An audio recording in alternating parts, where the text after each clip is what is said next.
গত ২৮শে ফেব্রুয়ারি রাত ১০টার দিকে জনপ্রিয় অভিনেতা ও সঙ্গীতশিল্পী তাহসান রহমান খানের ফেসবুক পেজ থেকে একটি লাইভ পোস্ট করা হয়। আবার কয়েক ঘন্টার মধ্যে সেটা মুছে ফেলা হয়।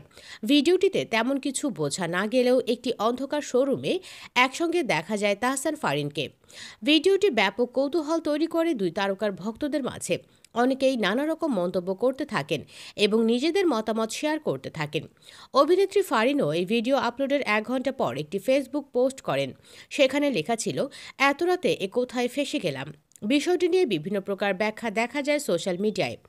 গত ২ দিনে এই দুই তারকার সঙ্গে যোগাযোগ করেও কিছু জানা যায়নি। অবশেষে গতকাল রাজধানীর ইম্পেরিয়াল হোটেলে আয়োজিত এক সংবাদ সম্মেলনে বিষয়টি নিয়ে কিছুটা খোলাসা করেন। তারা জানান, তারা দুজনই ঢাকার একটি অ্যাপেক্স শোরুমে গিয়েছিলেন।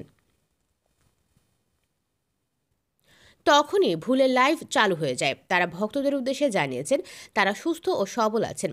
আগামী কিছুদিনের মধ্যে ভালো কিছু নিয়ে দর্শকদের সামনে আসবেন।